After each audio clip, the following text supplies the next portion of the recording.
नमस्कार मित्रों, आज अपन 12th इतिहास में सिंधु सरस्वती सभ्यता के बारे में पढ़ने जा रहे हैं। कल हमने ऑनलाइन क्लासेस में सिंधु सरस्वती सभ्यता के नगर नियोजन का अध्ययन किया था और हमने पाया कि हमारी इतनी प्राचीन सभ्यता भी एक सुनियोजित तरीके से बसी हुई थी, बसावट थी, जो उनके श्रेष्ठ नगर नियोजन को दर्शाता है। प्यारे विद्यार्थियों, आज हम उसी सिंधु सरस्वती सभ्यता में आगे आपकी आरबीएससी की हिस्ट्री की बुक्स के अकॉर्डिंग पढ़ने जा रहे हैं, जिसमें अपन देखते हैं कि सिंधु सरस्वती सभ्यता के प्रमुख दो नगर अब आपके दिमाग में नाम आ गए होंगे, हड़प्पा और मोहनजोदड़ो। हड़प्पा रावी नदी के तट पर, मोहनजोदड़ो सिंधु नदी के तट पर। इसी मोहनजोदड़ो से खुदाई के दौरान विशाल स्नानागार के अवशेष प्राप्त हुए हैं। इन स्नानागारों का आकार 39 बाई 23 बाई 8 फीट तक मिला है। इनमें हर जगह ईंटों का प्रयोग किया हुआ है। स्नानागार में जाने के लिए सीढ़ियां बनाई हुई हैं और उसके 3 तरफ बरामदे बने हुए हैं। क्या बने हुए हैं? बरामदे बने हुए हैं। और स्नानागार में पानी की आवश्यकता को पूरा करने के लिए पास में ही कुएं के अवशेष मिले और इस विशाल स्नानागार के उत्तर में हमें और भी कई छोटे छोटे स्नानागार प्राप्त हुए हैं, जो सिंधु सरस्वती सभ्यता के विशाल स्नानागारों को दर्शाता है। पुरातत्वविद इस नतीजे पर पहुंचे कि विशाल स्नानागार का प्रयोग विभिन्न सामाजिक, धार्मिक, राजकीय अवसरों पर एक साथ एक से अधिक लोगों के स्नान में उपयोग लिए जाते होंगे। इसके बाद विशाल अन्नागार, जो हमें हड़प्पा व मोहनजोदड़ो से प्राप्त हुए हैं। अन्नागार का मतलब होता है अनाज का स्टोर करना, अनाज को एकत्रित करने के गोदाम अन्नागार कहलाते हैं। जो विशाल अन्नागार विशेष रूप से हड़प्पा से मिले हैं। उनकी साइज 45.71 से 15.23 मीटर तक के पाई गई है। ये अन्नागार जमीन से ऊंचे चबूतरे पर निर्मित थे और इनका प्रवेश द्वार हड़प्पा में रावी नदी की तरफ था। वह अन्य स्थानों पर भी नदी के प्रवाह की और ही प्रवेश द्वार पाए गए थे। पुरातत्वविद मानते हैं कि इन अन्नागारों का प्रयोग अनाज को स्टोर करने के लिए, सुरक्षित रखने के लिए किया जाता होगा, ताकि आवश्यकता पड़ने पर इन अन्नागारों से अनाज का जरूरतमंद लोगों को वितरण किया जा सके। इसके अलावा सबसे मेन इंपॉर्टेंट चीज़ आपको ध्यान रखनी है कि सिंधु सरस्वती सभ्यता की विशिष्ट पुरावस्तु, श्रेष्ठ वस्तु खुदाई से प्राप्त हुई है। इतिहासकार हड़प्पई मोहर को मानते हैं। एग्जाम में प्रश्न भी पूछा हुआ है कि सिंधु सरस्वती सभ्यता की विशिष्ट पुरावस्तु किसे माना जाता है, तो आएगा हड़प्पई मोहर। हड़प्पई मोहर किस पत्थर से बनी हुई थी? सेल खड़ी नामक पत्थर। इस कारण से इसे सेल खड़ी मोहर भी कहा जाता है। याद रखना एक छोटी सी बात। इसी तरह सिंधु सरस्वती सभ्यता से हमें विशाल जलाशय और स्टेडियम के अवशेष मिले। जलाशय बहुत इंपॉर्टेंट है।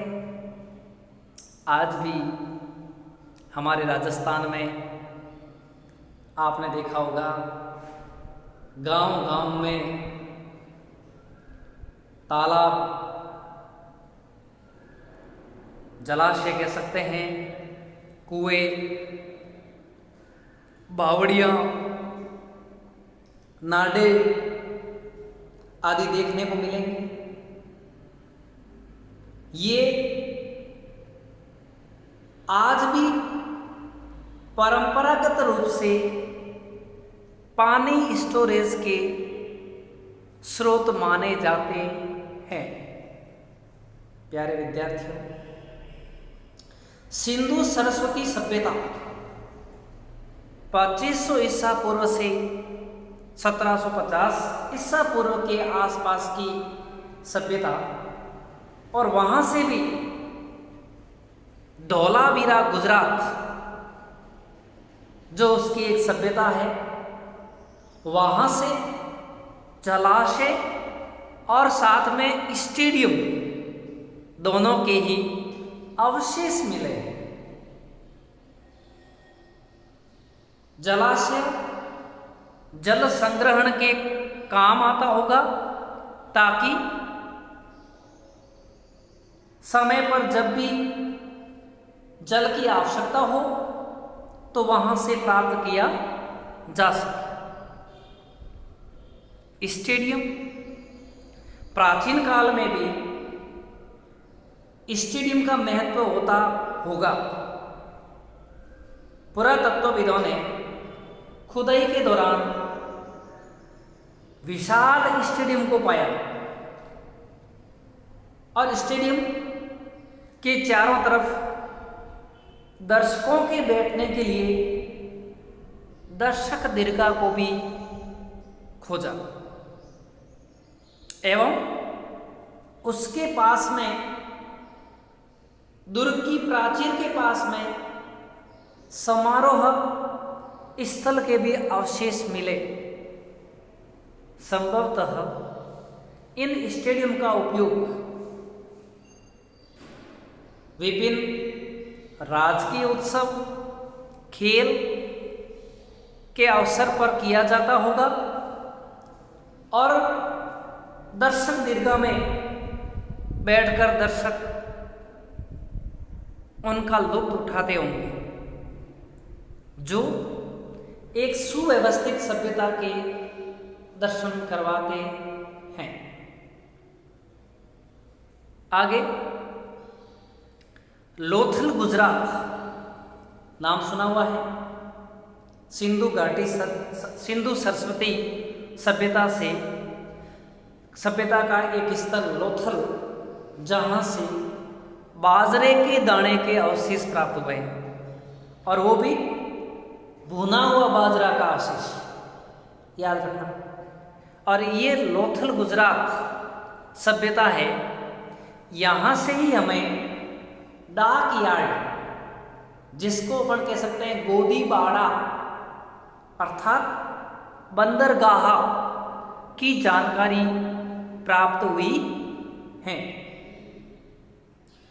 जब पुरातत्वविद श्री राव ने डाक यार्ड की पहचान की, उनको वहां पर 214 × 36 मीटर एवं 3.3 मीटर गहरा एक डाक यार्ड के अनुरूप एक स्थल मिला, जो भोगवा नदी, लोथल भोगवा नदी के किनारे पर है और वह भी भोगवा नदी से जुड़ा हुआ था। इतना सुव्यवस्थित डाक यार्ड हमें जो लोथल से मिला है, उसके मुकाबले तो फिनिशिया और रोम के गोदीबाड़े भी कमजोर प्रतीत हुए हैं।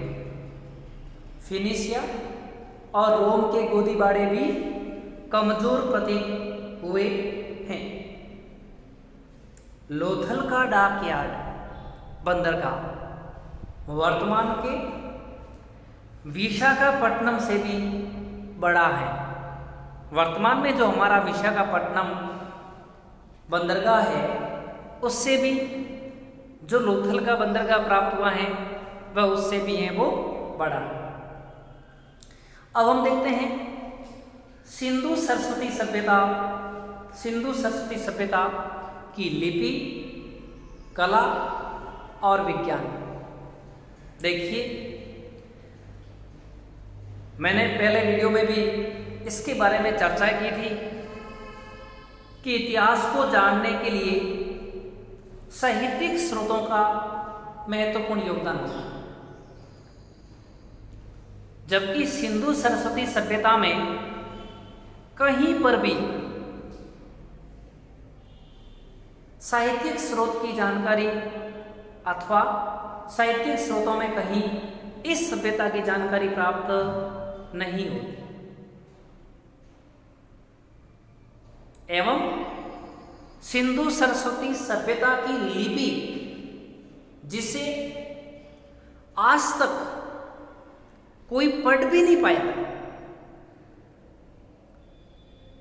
कई इतिहासकार तो ये मानने लग गए कि सिंधु सरस्वती सभ्यता की कोई लिपि नहीं, जबकि यह लिपि दाएं से बाएं ओर लिखी जाती थी, ऐसा अधिकतर इतिहासकार मानते हैं।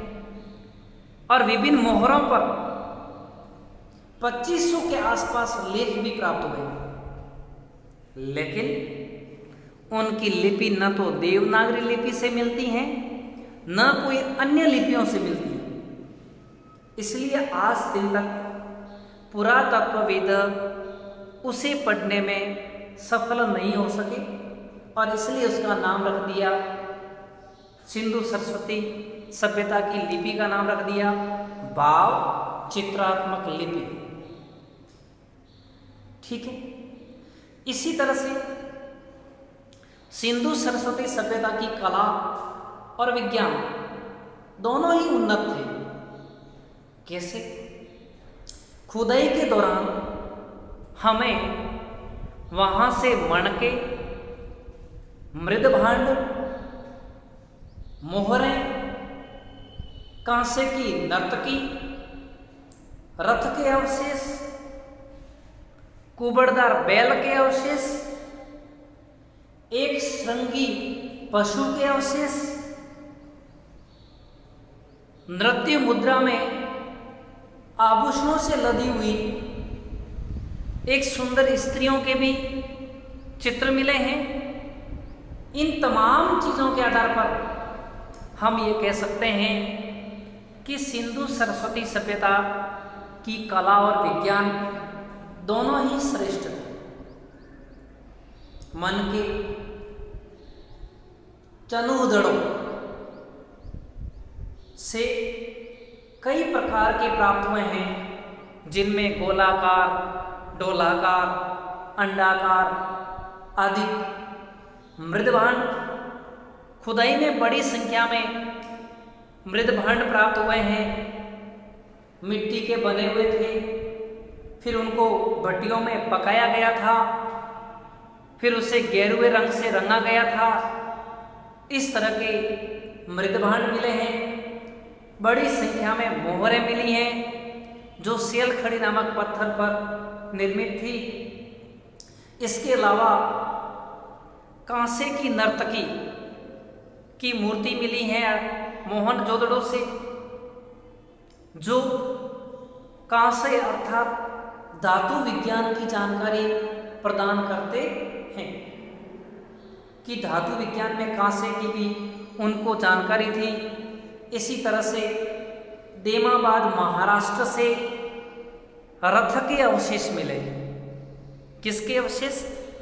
रथ के अवशेष मिले हैं जो उनकी कला को दर्शाते हैं। इसके अलावा हमें कालीबंगा सभ्यता बहुत इंपॉर्टेंट है, आगे अपन उसके बारे में अच्छे से पढ़ेंगे। कालीबंगा सभ्यता से हमें एक छिद्रित खोपड़ी प्राप्त हुई थी और उस छिद्रित खोपड़ी को पुरातत्वविद मानते हैं कि यह शल्य चिकित्सा का एक अद्भुत नमूना माना जा सकता है।